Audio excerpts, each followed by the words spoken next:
चतुर बंदर और उसकी जंगल यात्रा। एक घने जंगल में जहां ऊंचे ऊंचे पेड़ आकाश छूते थे और नदियां कलकल बहती थी, एक बहुत ही चतुर और शरारती बंदर रहता था। उसका नाम था चंपक। चंपक सिर्फ शरारती ही नहीं बल्कि बहुत जिज्ञासु भी था। उसे नई नई चीजें सीखना और नई जगहों पर घूमना बहुत पसंद था। वो अपने झुंड के साथ एक बड़े बरगद के पेड़ पर रहता था, जो एक शांत नदी के किनारे था। उसके दिन मीठे फल खाने, पेड़ों पर झूलने और अपने दोस्त बंदरों के साथ खेलने में बीतते थे। एक दिन चंपक ने सोचा, मैं हमेशा एक ही पेड़ पर रहता हूँ और एक ही तरह के फल खाता हूँ। क्यों ना मैं जंगल के दूसरे हिस्से में जाऊं और देखूं कि वहाँ क्या है। उसने अपने माता पिता और दोस्तों को अपनी योजना बताई। उसकी माँ थोड़ी चिंतित हुई। बेटा, जंगल बहुत बड़ा है और कई खतरे भी हैं। तुम अकेले कैसे जाओगे? लेकिन चंपक बहुत दृढ़ था। उसने अपनी माँ को विश्वास दिलाया कि वो सावधान रहेगा और जल्दी लौट आएगा। अगली सुबह सूरज की पहली किरण के साथ चंपक अपनी यात्रा पर निकल पड़ा। वो फुर्ती से एक पेड़ से दूसरे पेड़ पर कूदता हुआ आगे बढ़ा। रास्ते में उसने कई सुंदर पक्षियों को देखा, जिनके रंग बिरंगे पंख थे। उसने हिरणों के झुंड को भास चढ़ते हुए देखा और रंगीन तितलियों के पीछे भागा।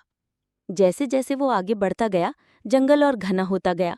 पेड़ और ऊंचे होते गए और आवाजें भी बदल गईं। वो चलता रहा और चलता रहा, जब तक कि वो एक ऐसी जगह पर नहीं पहुंच गया जहां उसने पहले कभी नहीं देखा था।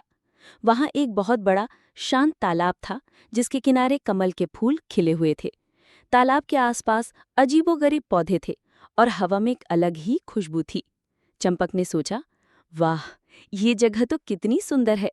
उसे थोड़ी प्यास लगी थी, इसलिए वो पानी पीने के लिए तालाब के किनारे गया। जैसे ही वो पानी पीने झुका, उसे एक अजीब सी आवाज सुनाई दी। कौन हो तुम, छोटे बंदर? चंपक ने ऊपर देखा तो एक विशाल हरे रंग का मगरमच्छ पानी से बाहर निकला। मगरमच्छ की आंखें छोटी थीं, लेकिन बहुत तेज थीं। चंपक थोड़ा डर गया, लेकिन उसने अपनी चतुराई नहीं छोड़ी। मैं चंपक हूँ, उसने विनम्रता से कहा। मैं इस जंगल के दूसरे हिस्से से आया हूँ और इस सुंदर जगह को देखने आया था। मगरमच्छ ने अपनी पूंछ हिलाई और कहा, इस तालाब में कोई भी मेरी अनुमति के बिना पानी नहीं पी सकता, लेकिन तुम साहसी लगते हो। तुम्हें पता है, इस तालाब के दूसरी ओर एक पेड़ है जिस पर दुनिया के सबसे मीठे आम लगते हैं। क्या तुम उन्हें चखना चाहोगे? चंपक की आंखों में चमक आ गई। उसे आम बहुत पसंद थे। हाँ, बिल्कुल, उसने उत्सुकता से कहा।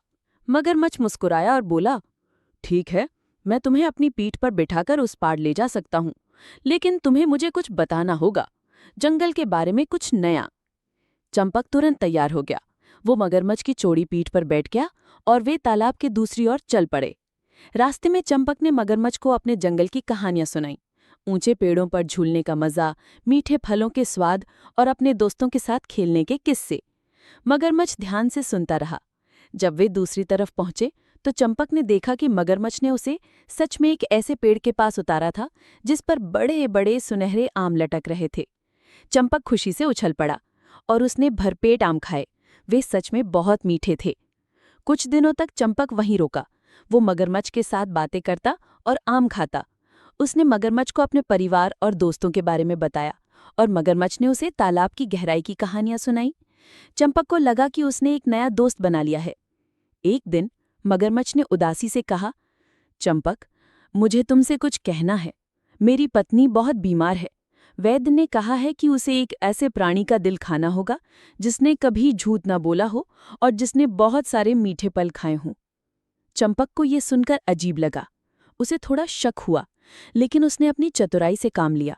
उसने तुरंत सोचा, ये मगरमच्छ मुझे धोखा दे रहा है। कोई जानवर बिना दिल के कैसे जी सकता है?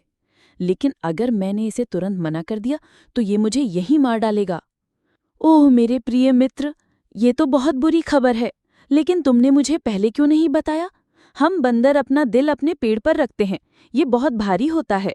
हम इसे हमेशा अपने साथ नहीं ले जाते। अगर तुम्हारी पत्नी को मेरा दिल चाहिए तो हमें वापस मेरे बरगद के पेड़ के पास जाना होगा। मेरा दिल वही रखा है। मगरमच्छ मूर्ख था और उसने चंपक की बात पर विश्वास कर लिया। उसे लगा कि चंपक सच्चा दोस्त है और वो सच बोल रहा है। ओह, मुझे पता नहीं था, मगरमच्छ ने कहा। चलो, मैं तुम्हें तुरंत वापस ले चलता हूँ।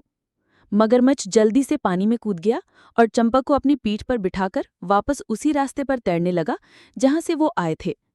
चंपक ने मन ही मन राहत की सांस ली। जैसे ही वे उस किनारे पर पहुंचे जहां चंपक का बरगद का पेड़ था, चंपक ने एक लंबी छलांग लगाई और फुर्ती से पेड़ की सबसे ऊंची डाली पर चढ़ गया। मूर्ख मगरमच्छ, चंपक ने ऊपर से चिल्ला के कहा, क्या तुम्हें सच में लगा कि कोई जानवर बिना दिल के जीवित रह सकता है?